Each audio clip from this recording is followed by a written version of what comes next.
The phone trembled in my hand as I stared at the quarterly reports spread across my desk. My heart pounded against my ribcage, each beat hammering out a rhythm of disbelief. "I'm sorry. Could you repeat that?" I whispered, my voice barely audible even to myself. "Ms. Blake, this is Hazel from HR," the voice on the other end responded, gentle but firm. "I'm calling to inform you that your assistant, Eliza, was involved in a fatal car accident early this morning. The police contacted us about an hour ago." My eyes drifted instinctively to the glass wall separating my office from the main floor. Through it, I could see Eliza sitting at her desk, typing away with her characteristic focus, her chestnut hair pulled back in a neat bun, the same bun she wore every day. The same cream-colored blouse she'd complimented me on when I wore it last month. "That's impossible," I said, rising from my chair. "I'm looking at her right now, silence stretched across the line, taut and heavy. Ms. Blake, I assure you, we received official notification. Perhaps you're mistaken." "No mistake." I cut her off, moving toward my office door. "Eliza is sitting at her desk, working. I can see her from my office." "Stay where you are," Hazel said, her voice suddenly sharp. "We're coming up." I hung up and stood frozen in the doorway of my office, watching Eliza, or whoever she was, continue working as if nothing was wrong, as if she hadn't supposedly died hours ago. She must have felt my gaze because she looked up, offering that same pleasant smile she always did, her head tilting slightly to the right. "Do you need something, Miss Blake?" she asked, her voice carrying across the floor.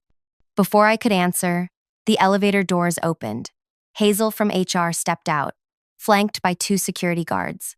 Behind them stood our CEO, Warren, his face grave. Heads turned throughout the open office as they marched directly toward Eliza's desk.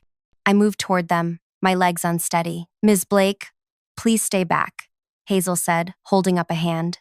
Eliza stood, confusion crossing her features. "What's happening?" Warren stepped forward. "Security, please detain this individual." "On what grounds?" Eliza demanded, backing away from her desk. "Ms. Blake, what's going on?" Hazel held up a paper. "We have received official notification of Eliza Turner's death this morning in a vehicle collision at 5:43 a.m. We also have her death certificate, rushed through by authorities due to the suspicious circumstances." The floor seemed to tilt beneath my feet as 30 pairs of bewildered eyes darted between Eliza, the security team, and me. "This is absurd," Eliza protested as security approached. "Check my ID. Call my emergency contacts. This is clearly a mistake." Hazel turned to me, her expression softening with concern.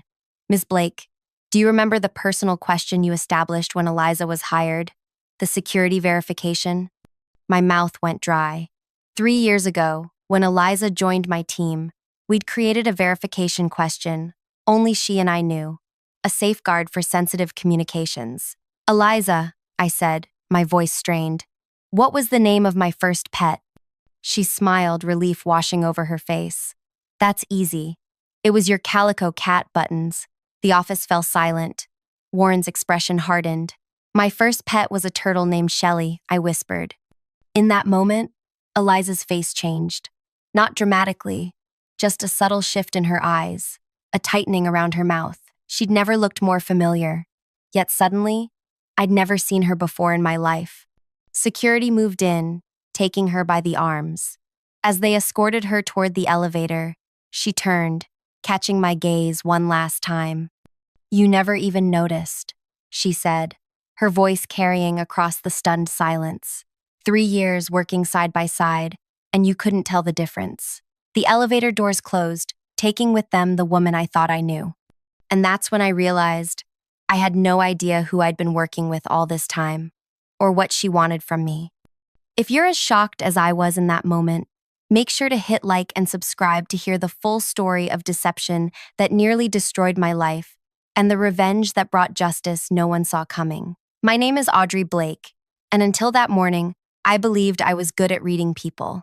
I'd built my career on it, rising from financial analyst to division director in just 8 years, the youngest woman to hold the position in our company's history. I prided myself on my intuition, my ability to spot talent and nurture it. That's why I'd personally selected Eliza from a pool of 73 applicants 3 years ago. She had seemed perfect, intelligent but not threatening, competent but appropriately deferential, with just enough personality to be likable but not so much that she'd cause disruptions. For 3 years, she had been the ideal assistant. Always early, always prepared. She remembered birthdays, anticipated needs, and made everyone feel valued. Our department's efficiency had improved dramatically under her organizational skills. I'd even been planning to recommend her for a promotion, and apparently, she was a complete stranger. The hours following her removal from the building passed in a blur. Police arrived, statements were taken. Warren called an emergency meeting of the executive team. Security footage was pulled. Forensic IT specialists descended upon Eliza's computer. The real Eliza Turner has been on medical leave for the past 3 years, Detective Powell explained, laying photographs on the conference table. She's been receiving specialized treatment in Switzerland for a rare immune disorder. I stared at the photos of a woman who looked similar to my assistant, but clearly wasn't the same person. Same hair color, similar build, but different bone structure, different eyes. Who was sitting at that desk then? Warren demanded. We believe her name is Cassidy. The detective replied. We're still working to confirm her full identity, but preliminary analysis suggests she's related to someone high in your organization. My stomach twisted as I thought about all the confidential information Eliza had access to: financial projections, personnel files, strategic plans, 3 years' worth of company secrets in the hands of an impostor. How did no one catch this? I asked, my voice hollow. How did I not see it? She was very good, Detective Powell said, and she had help from inside. Someone altered records, created false credentials, and maintained the deception. This wasn't a solo operation. That night, I couldn't sleep. I sat in my kitchen until dawn, reviewing every interaction, every conversation with the woman I'd known as Eliza. Had there been signs, clues I missed? How could someone maintain such a perfect impersonation for 3 years without slipping? More disturbing was the realization that someone had targeted me specifically. The real Eliza had been hired to be my assistant, then conveniently developed a condition requiring overseas treatment almost immediately. The timing was too perfect to be coincidence. When I returned to work the next day, my office had been sealed with police tape. A temporary workspace had been set up for me in a conference room. Security guards now patrolled our floor. Employees whispered as I passed, their expressions a mixture of pity and suspicion. Warren called me into his office mid-morning. The board is concerned, he said without preamble. Having an impostor at the heart of our financial division for 3 years represents a catastrophic security breach.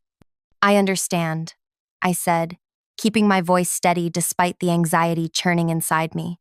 I take full responsibility. That's commendable, but responsibility doesn't mitigate damage. Warren's fingers drummed against his desk. We need to assess the extent of the breach. What did she have access to through you? The implication was clear. This was my fault. I'd been duped, compromised, made vulnerable. The career I'd built with painstaking care now balanced on a knife's edge. Everything is being reviewed, I assured him. I've provided IT with a complete list of projects Eliza assisted with. Good. Warren nodded, then hesitated. Audrey, I need to ask, is there anything in your personal life that might have made you a target? Any connections that could explain why someone would go to such lengths to place an impostor beside you? The question caught me off guard. No, nothing. Think carefully. Rivals? Enemies? Former relationships gone sour? I shook my head. I've always been focused on my career. I don't have time for many personal entanglements. Warren studied me for a long moment. The police believe this was a targeted operation. You were chosen for a reason. As I left Warren's office, I felt eyes following me. Colleagues who once sought my advice now averted their gaze. The whispers grew louder, less concealed. By the end of the week, things got worse. Discrepancies began appearing in financial reports I'd signed off on months ago. Numbers that didn't add up.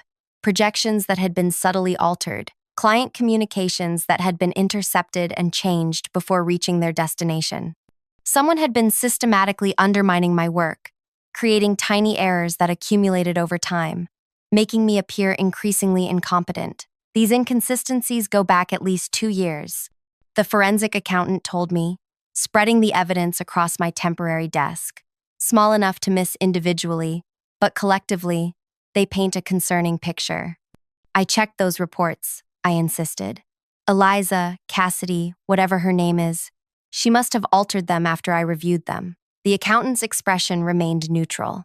Possibly, but you signed off on all of them. My credibility was crumbling.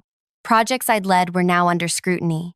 Decisions I'd made were being reevaluated. Team members who had once respected me now questioned my judgment. Then came the bombshell that shattered what remained of my professional reputation. We've discovered unauthorized access to the pension fund management system, Warren announced during an emergency board meeting. Someone has been making minute adjustments to allocation formulas over the past 18 months. The cumulative effect appears to have diverted approximately $12 million. All eyes turned to me. As division director, the pension system fell under my ultimate oversight. All access was logged under your credentials, Audrey, Warren continued, his tone carefully neutral. Or your assistants, operating with your authorization. I never authorized, I began, but the board chair cut me off. The audit trail is clear, Miss Blake. Either you were complicit or catastrophically negligent in your oversight duties. I was placed on administrative leave pending investigation. Security escorted me from the building, past the wide eyes and whispered comments of my colleagues. 3 security guards walked me out, as if I might steal something or destroy evidence if left unattended. The humiliation burned through me as I walked to my car, carrying a box with my personal items. 8 years of dedication, of working longer hours than anyone else, of sacrificing my personal life for my career, all erased in a week. That night, sitting alone in my apartment, I received a text from an unknown number. You should have paid more attention. I stared at my phone, ice forming in my chest. Was it her? Cassidy? The woman who had pretended to be Eliza for 3 years? I wanted to respond, to demand answers, but something stopped me. This was exactly what she wanted, to provoke me, to make me react emotionally rather than think clearly. Instead, I placed my phone down and began to methodically review everything I knew. Someone had orchestrated an elaborate scheme targeting me specifically. They had placed an impostor at my side for 3 years. They had systematically undermined my work while simultaneously embezzling company funds. And now they were taunting me. Why? What had I done to deserve this? What could possibly justify such an elaborate revenge plot? As I sorted through possibilities, a notification appeared on my laptop. An email from an address I didn't recognize, with only a subject line, "The real Eliza Turner is back in the country, and she remembers everything." My heart raced as I stared at the cryptic message. Eliza Turner, the real Eliza, was back. After 3 years of supposed medical treatment abroad, she had returned, and according to this anonymous message, she remembered everything. But what was everything? What did she know that I didn't? I needed answers, but I couldn't trust this message. It could be another trap from whoever had orchestrated this elaborate scheme against me. I took a deep breath and tried to think like the strategic professional I prided myself on being, not the emotional wreck I was becoming. First, I needed to verify if Eliza Turner had actually returned. I couldn't approach the company. I was on administrative leave and under investigation. But I did have other resources. I called Paige, a former colleague who now worked at a competing firm. We'd maintained a cautious friendship despite the professional divide. "Audrey, is everything okay?" I heard rumors. "Nothing's okay," I admitted. "But I need help with something discreet." Paige hesitated. "This isn't about corporate espionage, is it? Because I can't." "No, it's personal. I need to locate someone who recently returned to the country. Eliza Turner, the real one." The line went quiet for a moment. "The assistant who wasn't your assistant?" Paige finally asked. "The one who supposedly died but didn't, while someone else pretended to be her?" "That's the simplified version, yes. Give me a day," Paige said. True to her word, Paige called the next evening with an address. Eliza Turner was staying at her cousin's apartment on the east side of the city. I drove there immediately, rehearsing what I would say. How do you introduce yourself to someone whose identity was stolen to sabotage your career? What questions do you ask first? The cousin's apartment was in a modest building with no doorman. I pressed the buzzer for Unit 3B and waited, my pulse thudding in my ears. Hello? A tentative female voice answered.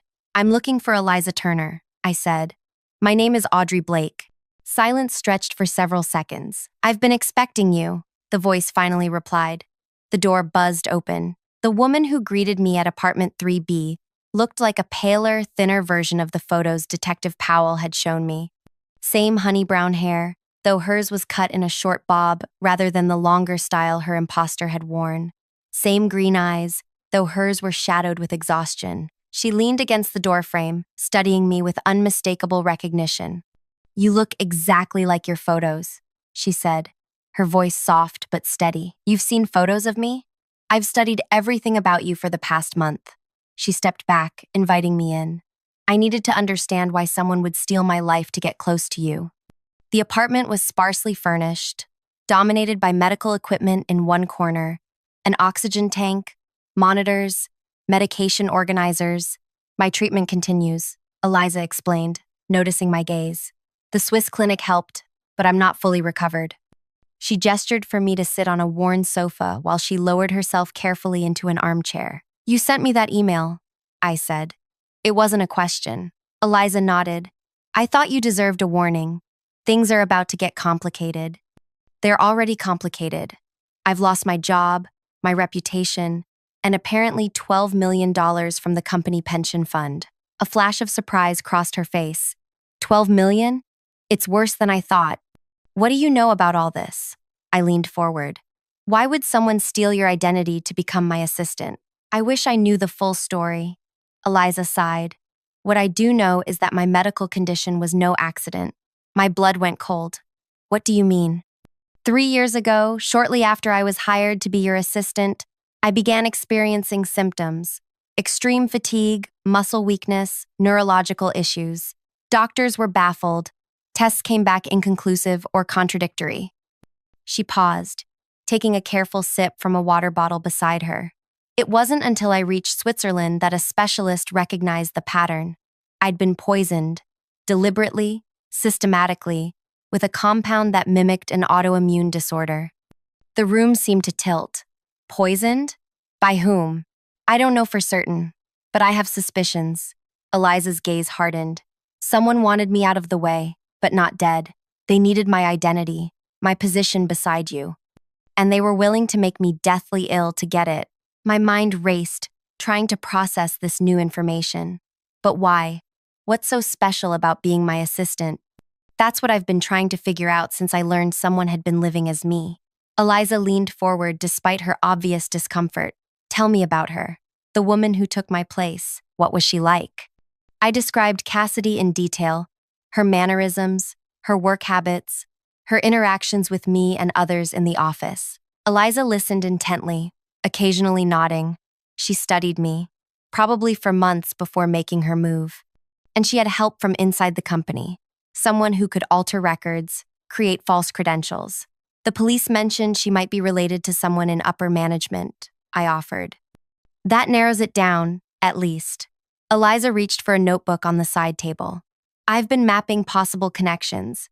There are 17 executives at the director level or above. Of those, only 4 have daughters in the right age range. I stared at her in surprise. You've been investigating this on your own? What would you do if someone stole 3 years of your life? Eliza countered. I want answers. And justice. Her determination struck a chord. Here was someone who understood exactly how it felt to have your identity, your very existence, hijacked by forces beyond your control. I think we should work together, I said impulsively. Pool our information. Eliza studied me for a long moment. That could be dangerous. Whoever is behind this has already poisoned me and framed you for embezzlement. They won't hesitate to eliminate both of us if we become a threat. I'm already a threat, I pointed out, and I have nothing left to lose. A ghost of a smile touched Eliza's lips. Then let's compare notes. We spent hours piecing together what we knew. Eliza shared medical reports confirming her poisoning. I detailed the financial discrepancies discovered at the company, the tampering with reports and communications.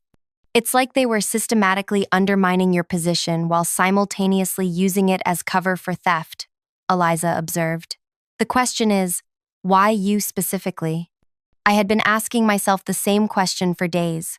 I've been reviewing every major decision I've made, every project I've led, looking for something that might have made me a target. Maybe it's not what you did, Eliza suggested. Maybe it's what you were going to do. What projects were you working on before all this happened? I thought back to the weeks before the impostor was discovered. The quarterly review, obviously. And I was leading the audit of our acquisition of Novatech last year. Eliza perked up. Tell me about that acquisition. Standard procedure. We acquired a smaller tech firm with promising patents. I was verifying that all assets were properly valued and integrated. Who handled the original acquisition deal? Warren and the M, a team, primarily. My division came in after for financial integration. Eliza made a note. And when did this audit begin? About a month ago. I paused as realization dawned. Right before Eliza was exposed. That timing can't be coincidental. Eliza tapped her pen against the notebook. What else changed a month ago? I thought carefully. The board appointed a new member, Gina Wright. She came from the banking sector. Any connection to Novatech? Not that I know of, but I can check. As night deepened into early morning, we developed a theory. Someone had used the Novatech acquisition to launder money or hide financial irregularities. My audit threatened to expose this, triggering their plan to discredit me before I could discover whatever they were hiding. But that doesn't explain why they targeted you 3 years ago, I pointed out. The acquisition only happened last year. Maybe this was a long-term plan, Eliza suggested, or maybe the reason changed over time. We agreed to divide our investigation. I would look into the Novatech acquisition and the new board member, while Eliza would research the 4 executives with daughters who might be Cassidy. As I prepared to leave, Eliza gripped my arm with surprising strength. Be careful, Audrey. Don't trust anyone at the company, not even people you consider friends. Her warning followed me home like a shadow.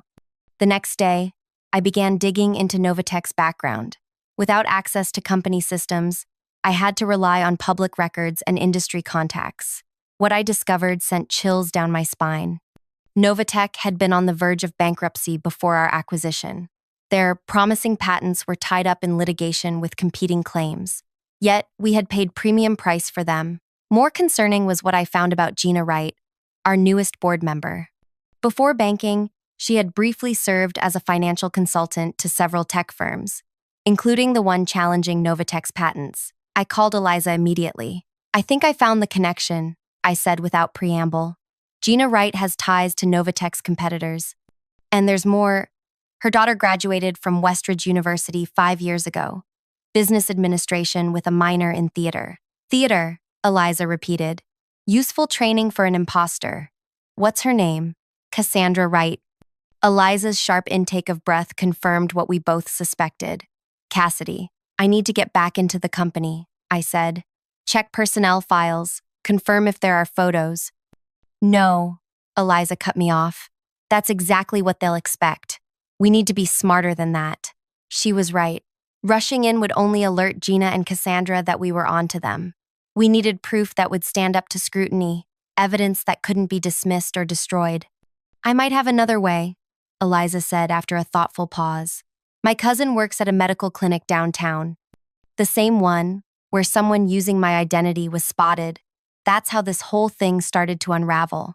They might have security footage, intake forms with signatures. It was a promising lead. If we could prove Cassandra had impersonated Eliza at the clinic, it would establish a pattern of identity theft separate from the workplace allegations. As Eliza pursued that angle, I focused on the financial aspects. Without company access, I turned to Dennis, a former auditor I'd worked with years ago who now ran his own firm. I need a hypothetical analysis, I told him over coffee at a quiet cafe far from the financial district. How would someone use a corporate acquisition to hide embezzlement? Dennis raised an eyebrow but didn't ask why. I wanted to know. Multiple ways. Create shell companies that appear to be part of the acquired business. Overvalue assets. Pay consultants who don't exist. The list goes on. And if $12 million disappeared from a pension fund around the same time? He whistled low. That's not hypothetical, is it? You're in trouble, Audrey. Not of my making, I assured him. Can you help me understand how these pieces might connect? Dennis hesitated, then nodded. Send me what you have. I'll look for patterns. But be careful. Pension fraud attracts federal attention. Whoever did this won't want you asking questions. His warning proved prophetic. That evening, I returned home to find my apartment door slightly ajar. Heart pounding, I backed away and called the police from my car. Officers found my place thoroughly searched. Laptop gone, files scattered. The message was clear.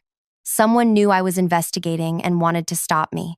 I spent the night at a hotel under a false name, jumping at every sound. The next morning, Eliza called with news. The clinic has footage, she said, her voice tight with excitement. Cassandra Wright visited 3 times using my ID. And I found something else. She made appointments at the same times as Gina, who was there for wellness consultations. They were using the clinic to meet privately. That connects them, at least, I said. But we still don't have proof of financial wrongdoing. Actually, we might. Eliza paused. My cousin overheard something. Gina left her phone on during an examination last week. She was arguing with someone about offshore transfers and covering tracks. The doctor noted it because it seemed suspicious. It wasn't conclusive, but it added to our growing pile of circumstantial evidence. We needed something definitive, something that would force authorities to take action.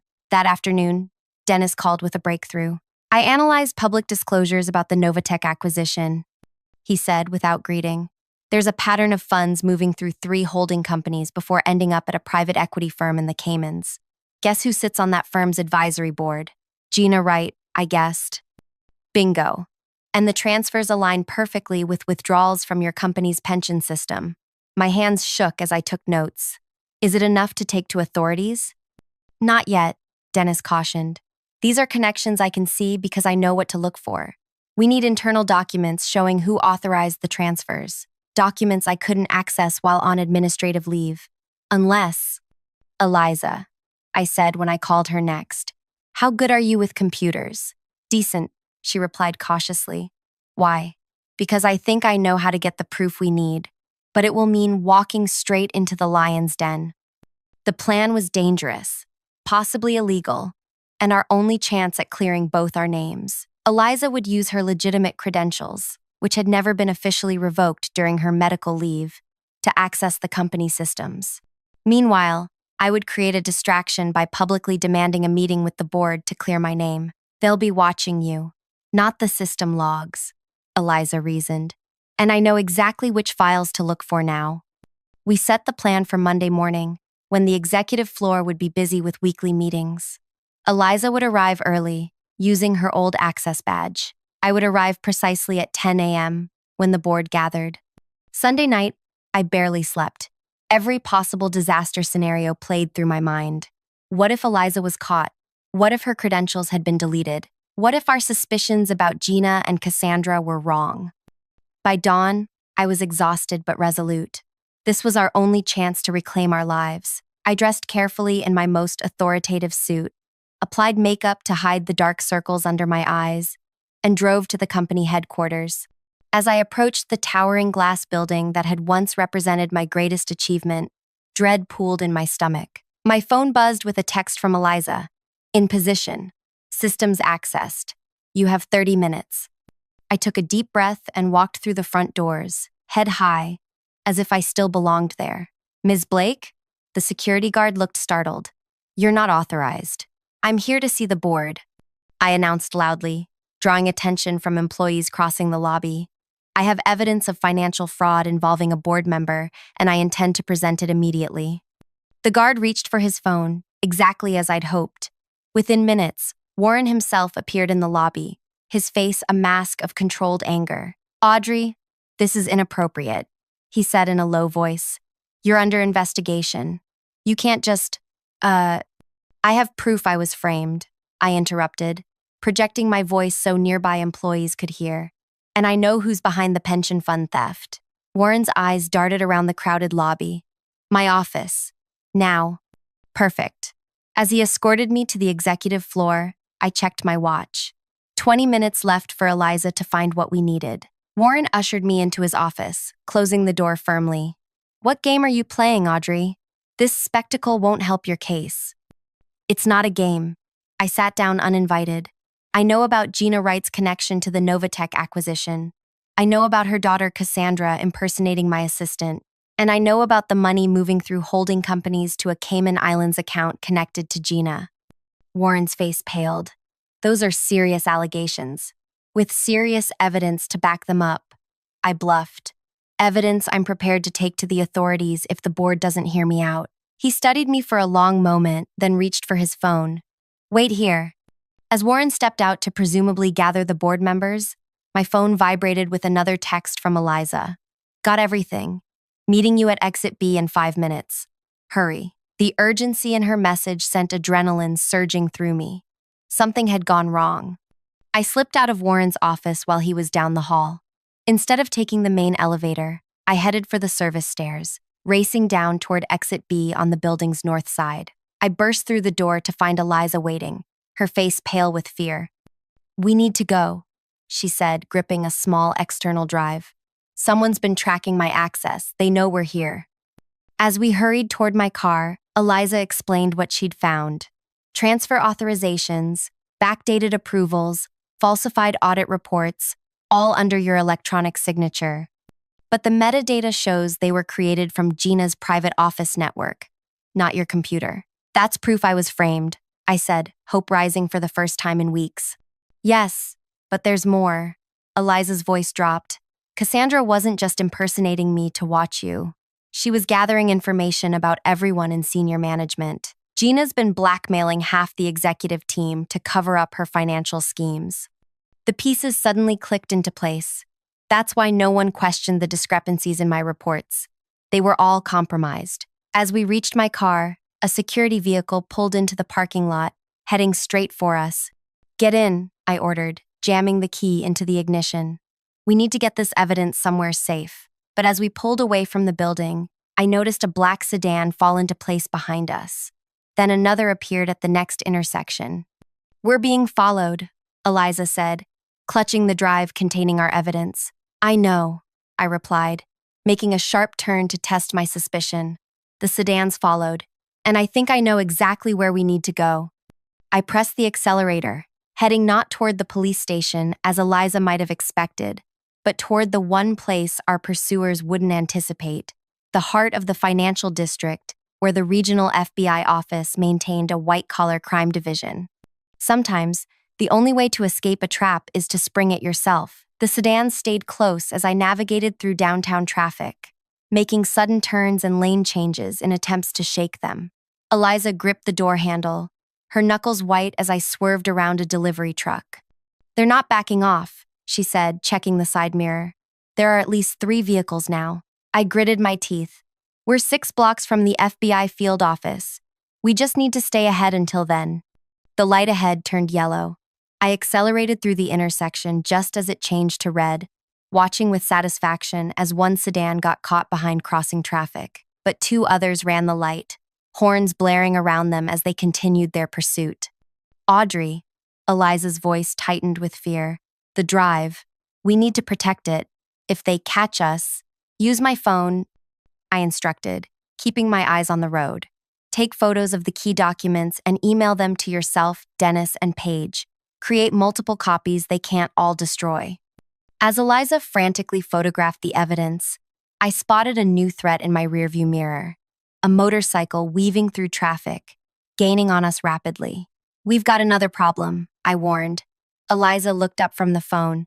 "How many people does Gina have on her payroll?" "Too many," I muttered, making a hard right turn. The motorcycle followed easily, now just 3 car lengths behind. I could see the rider's black helmet, the tinted visor revealing nothing of their face. 4 blocks to go. Traffic was thickening as we approached the heart of the financial district. The motorcycle pulled alongside us. The rider reached inside their jacket. "Get down," I shouted, yanking the wheel sharply left. Our car sideswiped the motorcycle, sending it skidding. Not a gun, I realized with relief as the rider tumbled. They'd been reaching for our door handle. trying to wrench it open at speed. Almost there, I said, spotting the federal building ahead. Did you send the files? Just finished, Eliza confirmed, her breathing ragged. What's the plan when we arrive? We go straight to white-collar crimes, ask for whoever's in charge, and don't leave until they've seen everything. The pursuing sedans had reorganized, now flanking us on both sides. One accelerated, cutting in front of us suddenly. I slammed on the brakes to avoid a collision. The car behind us struck our bumper, jolting us forward. We were boxed in. No, I whispered, watching suited men emerge from the sedans. We were just 2 blocks from safety. The sunroof, Eliza said suddenly. Can you open it? Understanding her plan instantly, I hit the button. The sunroof slid open as the men approached our car. Eliza stood, thrusting her upper body through the opening, waving her arms wildly. Help! She screamed at pedestrians on the sidewalk. FBI! We need to get to the FBI. They're trying to stop us. People turned to stare. Phones came out, recording the scene. The men hesitated, suddenly aware of the public attention. Keep going, I encouraged her, reaching for my phone. I'm calling 911, but before I could dial, a police cruiser turned the corner, lights flashing. It had been patrolling nearby and spotted the commotion. The men retreated to their vehicles as the police officer approached. I rolled down my window. Officer, we have evidence of major financial fraud, I said quickly. We need police escort to the FBI office right away. Those men are trying to stop us from delivering evidence. The officer looked skeptical but radioed for backup when Eliza showed him the drive and explained the situation. Within minutes, 2 more cruisers arrived, and we were escorted the final blocks to the federal building. Inside, we were directed to a waiting area, while agents were summoned. The adrenaline that had carried me through the chase began to fade, leaving me shaky and exhausted. Eliza looked no better, her face ashen from the exertion that her still-recovering body wasn't prepared for. What if they don't believe us? She whispered, doubt creeping into her voice. What if Gina has connections here too? It was a possibility I hadn't considered. How far did Gina's influence reach? Could she have federal agents in her pocket as well? After 30 minutes, that felt like hours. A serious-faced woman in a tailored suit approached us. I'm Special Agent Teresa Morgan, she introduced herself. I understand you have information regarding financial crimes. We followed her to a small conference room where we laid out everything: the identity theft, the pension fund embezzlement, the Novatech acquisition irregularities, and Gina Wright's connections to all of it. Agent Morgan listened without expression, occasionally making notes or asking clarifying questions. When we finished, she collected the drive and our written statements. We'll need to verify this information, she said neutrally. In the meantime, we can arrange protective custody if you feel your safety is threatened. Does that mean you believe us? Eliza asked. It means we take allegations of this nature seriously, Agent Morgan replied, especially when they involve pension fraud. But verification takes time. We don't have time, I argued. Every minute gives them opportunity to destroy evidence and cover their tracks. I understand your concern, Ms. Blake, but we have procedures. The CEO and board are meeting right now, I interrupted. If they realize what we have, they'll start damage control immediately. Agent Morgan studied me for a long moment, then sighed. Wait here. She left us alone in the conference room. Through the glass wall, I could see her speaking urgently with several other agents, gesturing toward the drive in her hand. What do you think? Eliza asked, her voice low. I think bureaucracy moves slowly, even when millions of dollars and criminal conspiracies are involved, I replied grimly. Another hour passed. Agent Morgan returned briefly to tell us they were making progress, but needed more time. My hope began to waver. What if the evidence wasn't enough? What if Gina had already covered her tracks too well? My phone buzzed with a text from Paige. Just got your email with the files. This is explosive stuff. You okay? At least the evidence existed in multiple places now. Even if the FBI moved too slowly, we had backup copies. Just before noon, Agent Morgan returned with her supervisor, a stern-looking man who introduced himself as Assistant Director Hayes. We've reviewed your evidence and initiated contact with the Securities and Exchange Commission, Hayes informed us. A joint task force is being assembled to investigate these allegations. In the meantime, we'd like to move you both to a secure location. Relief washed through me. So, you're taking action? We are, Hayes confirmed. But Ms. Wright has powerful connections. This investigation needs to be handled carefully to ensure charges stick. As we were escorted to a government SUV, my phone rang. Warren's name flashed on the screen. I showed it to Agent Morgan, who nodded for me to answer but put it on speaker. Audrey, Warren's voice was tightly controlled. Where are you? Somewhere safe, I replied, with people very interested in Novatech's financials. A pause. Whatever you think you know, I know enough, Warren. The question is, how much did you know? Were you part of it, or just another pawn? Another pause. Longer this time. The board is prepared to offer you full reinstatement with a substantial compensation package for the misunderstanding, if you'll discuss this matter internally first. Agent Morgan raised an eyebrow at the obvious attempt at bribery. Too late, I said. The FBI has everything.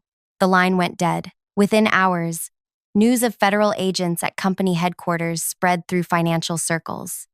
By evening, it was breaking news. Major financial firm under investigation for fraud. Board member and executives implicated. We watched from a safe house as Gina Wright's name hit the headlines. Photographs showed her leaving the federal building after questioning. Her normally perfect composure cracked, refusing to comment to reporters shouting questions. But my sense of victory was premature. 3 days later, Agent Morgan visited with troubling news. We've hit some roadblocks, she admitted. Key documents have disappeared from company servers. Witnesses are suddenly changing their stories. And Ms. Wright's attorneys are filing motions to suppress evidence, claiming it was obtained illegally. That's ridiculous, I protested. We accessed company systems using legitimate credentials. Yes, but Ms. Turner's access should have been terminated during her leave. They're arguing she no longer had authorization, making it computer trespass. My stomach sank. So they're going to get away with it? I didn't say that, Agent Morgan corrected. But the case is becoming more challenging. We need more evidence, particularly connecting Gina directly to the transfers. Evidence we didn't have. The drive contained damning information, but nothing with Gina's literal fingerprints on it. Everything had been carefully routed through intermediaries or falsified under my credentials. The investigation continued for weeks. Eliza and I remained in protective custody, watching helplessly as the case seemed to weaken. Gina's legal team filed motion after motion, delaying proceedings and challenging evidence. Meanwhile, Warren announced an internal review, positioning himself as shocked by the alleged irregularities. The company's stock took a hit but stabilized as Warren assured investors that any issues were isolated and being addressed. They're going to sacrifice some lower-level executives and protect themselves, I predicted bitterly after reading Warren's public statement. Classic damage control. Eliza, who had been unusually quiet all morning, finally spoke up. Unless we change the game. I looked at her questioningly. We've been playing defense, she explained, reacting to their moves, trying to prove what they did. But we haven't leveraged our strongest asset, which is, they think we're predictable. A slow smile spread across Eliza's face. What they don't realize is how much I learned about them while recovering in Switzerland. She pulled out a notebook I hadn't seen before. 3 years of medical leave gives you a lot of time to think, and research, and plan. As Eliza outlined her ideas, I realized we'd been approaching this all wrong. We'd been trying to win in a system where Gina had already rigged the rules. We needed to create our own playing field. It's risky, I cautioned when she finished. More risky than letting them destroy our lives? Eliza challenged. They poisoned me, Audrey. They stole years I can never get back. And they would have let you take the fall for their crimes without hesitation. She was right. Playing by the rules hadn't worked. It was time for a different approach. We spent the next 2 days finalizing our plan, then approached Agent Morgan with a proposal. She was skeptical but intrigued. It's unorthodox, she admitted. But if it works. 1 week later, I sat across from Warren in a small conference room at the federal building. He'd agreed to meet after I suggested I might have information beneficial to his position. I appreciate you seeing me, I began, keeping my voice neutral. This situation has been difficult for everyone. Warren nodded cautiously. The company has suffered unnecessary damage from these allegations. If there's a way to resolve this expeditiously, that's why I wanted to meet. I believe there's a solution that would benefit both of us. I slid a folder across the table. Inside was a draft press release announcing my resignation, accepting full responsibility for oversight failures while maintaining my innocence regarding direct involvement in any fraudulent activities. Warren read it quickly, his expression calculating. This is constructive. What are you looking for in return? A generous settlement package, naturally, and your support in quashing any potential criminal charges against me. That might be arrangeable, Warren said slowly. But what about the evidence you provided to the FBI? I leaned forward. Between us, it's not as conclusive as they initially thought. Without my testimony to contextualize it, much of it becomes circumstantial. A gleam of hope appeared in Warren's eyes. And Miss Turner? Her health has deteriorated again. She's considering returning to Switzerland for treatment. Warren didn't bother hiding his relief. I believe we can work something out then. Let me discuss terms with the board. There's one more thing, I added. I have copies of all evidence in secure locations. Insurance, you understand. I'd need guarantees. Of course, Warren agreed quickly. We can draft appropriate non-disclosure agreements. As he left to make calls, Agent Morgan entered from a side door where she'd been listening. He took the bait, she confirmed. Now we wait. 2 days later, Warren requested another meeting, this time at the company headquarters, with Gina Wright present. Perfect. I arrived for the meeting wearing a concealed recording device provided by the FBI. The plan was simple: get them to implicate themselves while believing they were negotiating my silence. Gina Wright sat beside Warren in the conference room, immaculately dressed as always, betraying no hint of concern. Miss Blake, she greeted me coolly. I understand you're taking a reasonable approach to resolving this unfortunate situation. I'm being practical, I replied. This continued battle doesn't benefit anyone. Warren nodded approvingly. We've prepared a generous package. 7 figures, plus healthcare for life, in exchange for your resignation and cooperation in helping us. Clarify certain misunderstandings with the authorities. You mean withdraw my allegations against Gina? Warren winced at my bluntness, but Gina merely smiled. Let's be direct, she said. You made a serious miscalculation, Audrey, but you're smart enough to recognize when to cut your losses. Unlike Cassandra? I asked innocently. I noticed she's disappeared. A flash of something, anger, fear, crossed Gina's face before she controlled it. My daughter has nothing to do with this. Your daughter who impersonated my assistant for 3 years? Who helped poison the real Eliza Turner? That daughter? Warren shifted uncomfortably. These accusations aren't helpful. They're not accusations, I interrupted. They're facts. Facts I'm willing to keep private in exchange for appropriate compensation. Gina studied me, her expression calculating. What exactly are you proposing? Double your offer, plus a board seat at one of your subsidiary companies.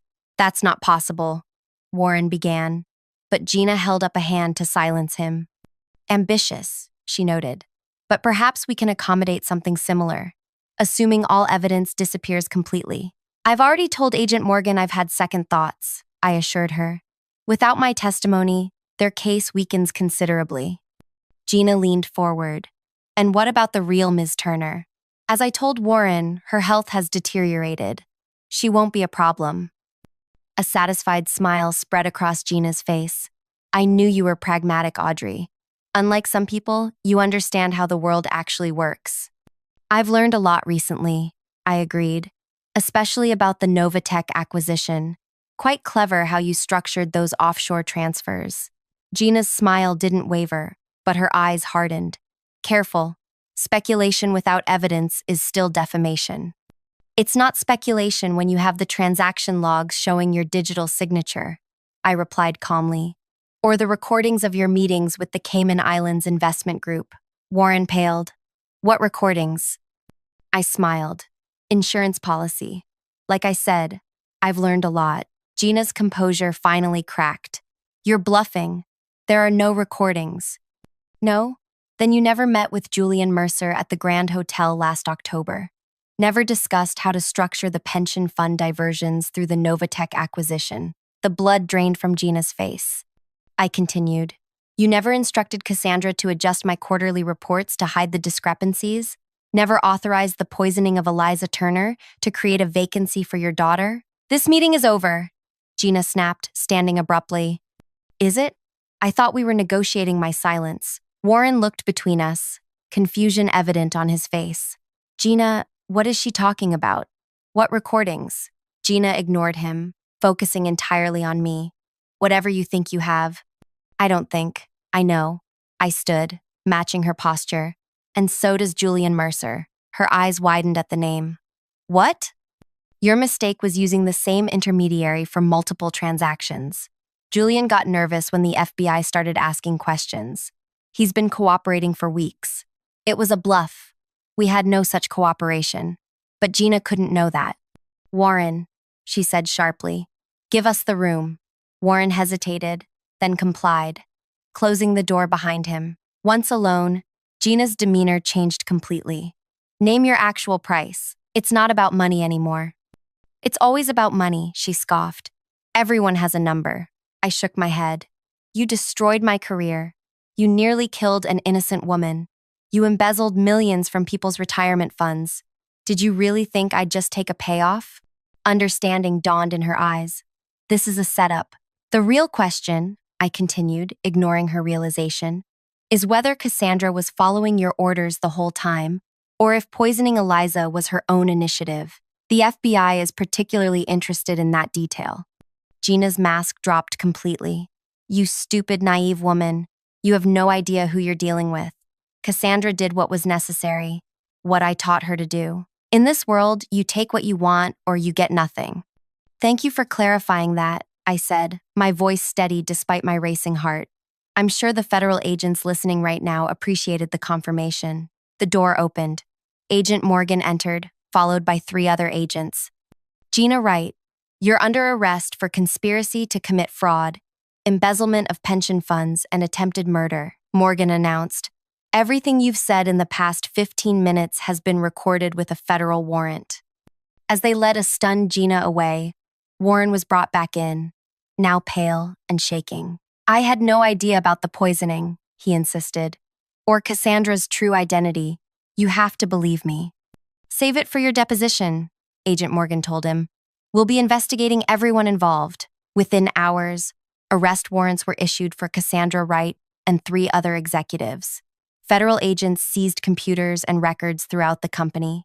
The pension fraud investigation expanded to include attempted murder charges related to Eliza's poisoning. 1 month later, I sat with Eliza in a small cafe, watching news coverage of Gina and Cassandra Wright entering the federal courthouse for their arraignment.